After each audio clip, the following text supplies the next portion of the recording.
योगी आदित्यनाथ ने आज 2025 के चुनावी शंखनाद की शुरुआत कर दी। योगी की 25 की पहली चुनावी रैली दिल्ली में हुई। कल योगी मिल्कीपुर में जनसभा करेंगे।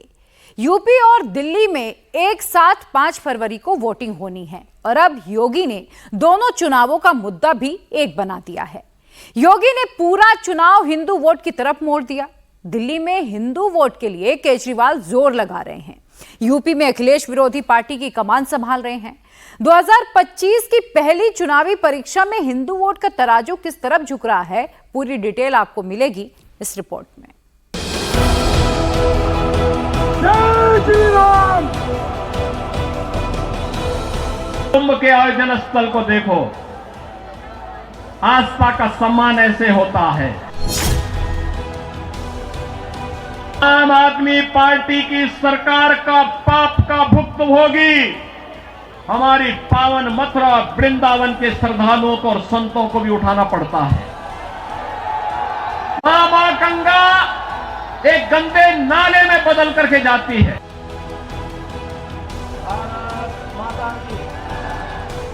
अगर एक मुख्यमंत्री के रूप में मैं और मेरे मंत्रीगण प्रयागराज के संगम में स्नान कर सकते हैं, तो मैं पूछना चाहता हूं, दिल्ली में आम आदमी पार्टी के अध्यक्ष से अरविंद केजरीवाल जी से मैं पूछना चाहता हूं, क्या यमुना जी में वह भी अपने मंत्रियों के साथ जाकर के स्नान कर सकते हैं क्या? मां गंगा, मां यमुना, मां सरस्वती, महाकुंभ, मथुरा, वृंदावन, अयोध्या, राम मंदिर, काशी विश्वनाथ, महाकाल लोक, विंध्यवासिनी मंदिर, सन, आस्था का सम्मान। योगी ने अपनी चुनावी डिक्शनरी का हर वर्ड बहुत ध्यान से सेलेक्ट किया। योगी ने हिंदुत्व की पिच पर हार्ड हिटिंग की। योगी ने दिल्ली का चुनावी शंखनाद जय श्री राम के नारे के साथ किया और दिल्ली में योगी ने हिंदू हित और हिंदू चित की बात की।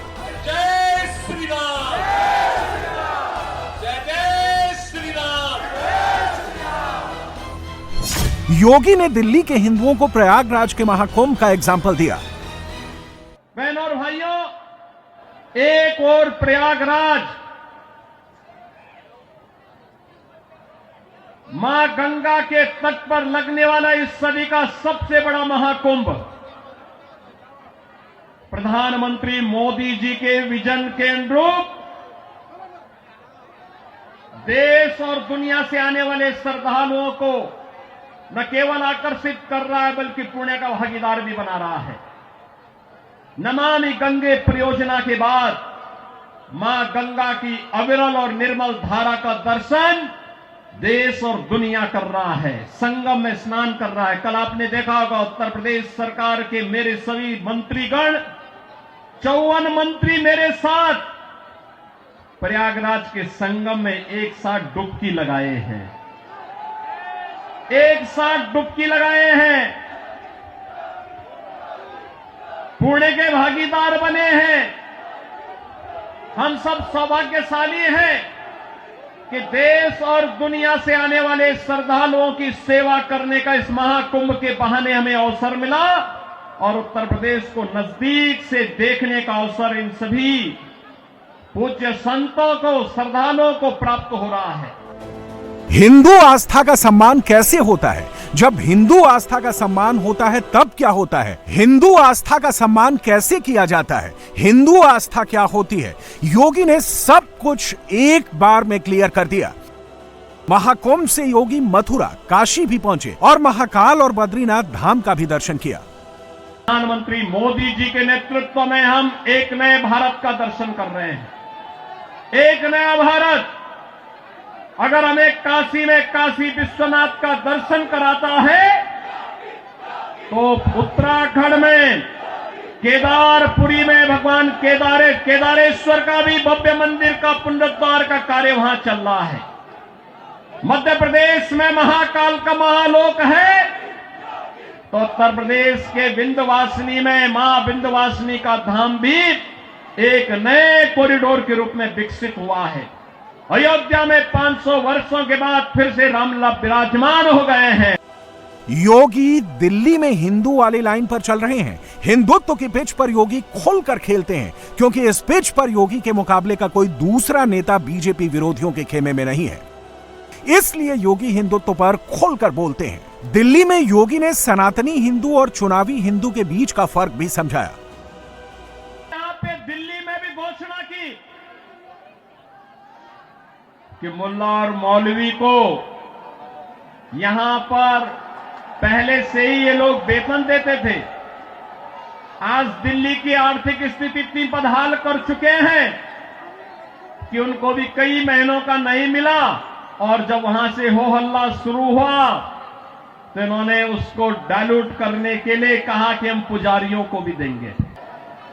भत्ता देने की बात और मानदेय देने की बात करते समय भूल गए भगवान वाल्मीकि के समय से वाल्मीकि समुदाय से जुड़े हुए तमाम हमारे संत वाल्मीकि मंदिरों में पूजा अर्चना करते हैं, उनको उन्होंने भुला दिया। उनके एजेंडे में कहीं नहीं।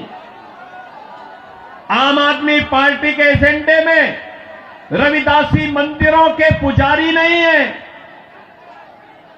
यानी आज भी इनकी तुष्टीकरण की जो पॉलिसी चली आ रही है, बांटो और राज करो की पॉलिसी चली आ रही है, वह अभी भी मानदेय और सरकारी पैसे से उस मानदेय या भत्ता देने में भी उसमें ये लोग परहेज नहीं कर पा रहे हैं। दिल्ली में योगी ने यूपी की बात की, दिल्ली को यूपी का एग्जाम्पल दिया, और यह काम योगी ने यूं ही नहीं किया। हिंदू वोट की परीक्षा दिल्ली में भी है और हिंदू वोट की परीक्षा यूपी में भी होने वाली है। 5 फरवरी को अयोध्या के मिल्कीपुर में वोटिंग होगी। दिल्ली से अयोध्या की दूरी 694 किलोमीटर है, लेकिन जो अयोध्या में होता है उसका सीधा असर दिल्ली पर होता है। जो बात दिल्ली में कही जाती है उसका इंपैक्ट दिल्ली में दिखाई देता है, और वो बात अयोध्या और मिल्कीपुर में सुनी जाती है। मैं कह सकता हूं उत्तर प्रदेश की आबादी 25 करोड़ की है। हर जिला मुख्यालय को 24 घंटे की बिजली आज के दिन पर हम दे रहे हैं, और बिजली का पर यूनिट दाम उत्तर प्रदेश में एक सामान्य उपभोक्ता के लिए अगर है तो यह 3 से 3.5 रुपए है, इससे ज्यादा नहीं है। दिल्ली में यही 9 से लेके 10 रुपया है। यानी उत्तर प्रदेश से 3 गुना पैसा लेते हैं, लेकिन 24 घंटे बिजली यहां पर नहीं दे पा रहे हैं। 2024 में अयोध्या से अवधेश प्रसाद जीते। अयोध्या की जीत ने अवधेश और अखिलेश दोनों को हीरो बना दिया। अब 2025 में जो अयोध्या के मिल्कीपुर में मिलेगा वही 2027 तक यूपी का हीरो रहेगा। यह बात अखिलेश यादव को भी पता है, और योगी आदित्यनाथ भी इस बात को अच्छे से समझते हैं। इसलिए मिल्कीपुर में चुनावी शंखनाद अब योगी आदित्यनाथ करेंगे। 24 जनवरी को योगी आदित्यनाथ की रैली होगी। योगी हैरिंगटन के पलिया चौराहे पर जनसभा करेंगे। इस रैली में 50,000 से ज्यादा लोगों के आने की उम्मीद है। चुनाव तारीखों के ऐलान के बाद योगी की यह पहली रैली होगी।